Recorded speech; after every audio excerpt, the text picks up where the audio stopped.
Maligayang pagdating sa Dreamstart Labs. Sa video na ito, gusto kong ipakita sa inyo kung paano mag-set up ng profile ng grupo. Ang pagpaparehistro ng isang grupo sa DreamSave ay napakadali. Pindutin ang magsimula. Mag-scroll, pindutin ang lumikha ng bagong grupo.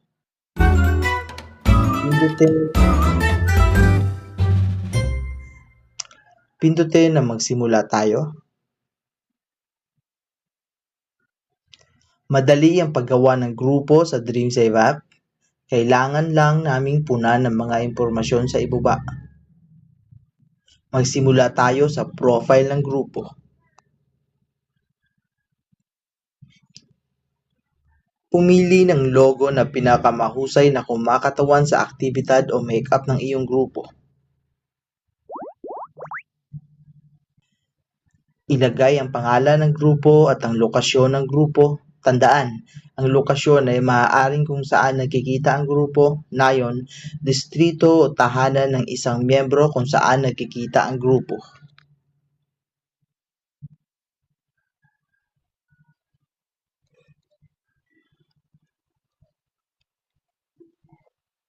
Nilagay ko Philippine Savings Group at ang lokasyon ay Tablon. Tandaan, kung pinagana ang iyong lokasyon, otomatikong pinipili ang bansa. Kailangan mong piliin ang katangian ng grupo. Tunay man o sample na grupo. Ang pagkakaiba sa pagitan ng dalawa ay na-highlight sa nakaraang video. Pumunta tayo sa Real Group at i-click ang susunod. Ang mga kasosyo ay karaniwang mga NGO o anumang organisasyon na nakikipagtulungan sa inyong grupo. Karaniwan, ang mga naturang kasosyo ay pumirma na ng pagkikipagsosyo sa Dreamstart Labs. Kung ang iyong grupo ay hinimok ng naturang kasosyo na gamitin ng DreamSave app, pindutin ang Oo. Ngayon, ilagay ang partner ID. Ang ID na ito ay ibibigay sa iyo ng kasosyong organisasyon.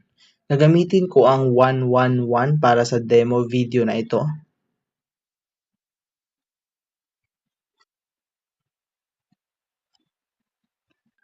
Ang ilang mga kasosyo ay nagbibigay ng mga code sa mga grupo upang madaling makilala ang mga ito. Kung ganoon ang kaso sa iyong grupo, ilagay ang code ng inyong grupo kung wala ka nito. Maaari mong iwanan itong walang laman at pindutin ng susunod. Ito ay optional. Pindutin ang susunod.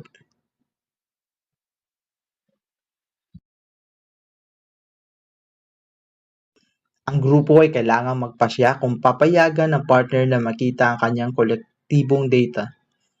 Hindi magkakaroon ng access ang partner sa data ng mga personal na miyembro ng grupo, ngunit makikita niya ang data ng grupo sa pangkalahatan. Ito ay para sa kapakinabangan ng grupo, dahil ang kasosyo ay ibabatay sa data na ito upang mag-alok ng suporta sa grupo. Sa madaling salita, tinatanong ka ng page na ito kung ilang beses ka nang nagbahagi mula ng umiral ang grupo. Kung ito ay yung unang cycle, mangyaring lagyan ng check ang kahon at i-click ang susunod. Click ang susunod. Kailangan nating ipahiwatig kung tayo ay nasa gitna ng cycle o sa simula ng cycle. Tandaan, napakahalaga nito dahil matutukoy nito kung anong uring impormasyon ang ipapasok namin para sa grupo habang nagpapatuloy ang pag-setup. Halimbawa, kung nagsisimula sa isang bagong cycle, hindi ka makakapagdagdag ng pautang sa miyembro.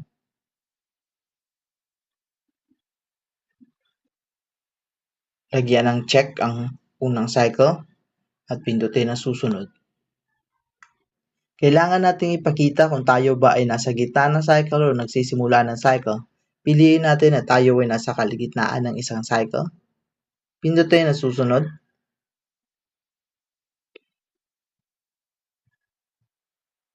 Pagkatapos, ilagay natin kung ilang meeting na ang natapos ng miyembro. 20 meetings. Pagkatapos, ilagay natin ang loan fund at ang total na loan fund ng miyembro.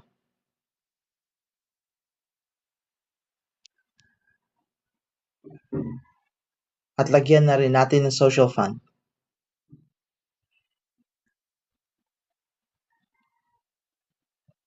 Pindutin ang tapos na. Maraming salamat sa panonood.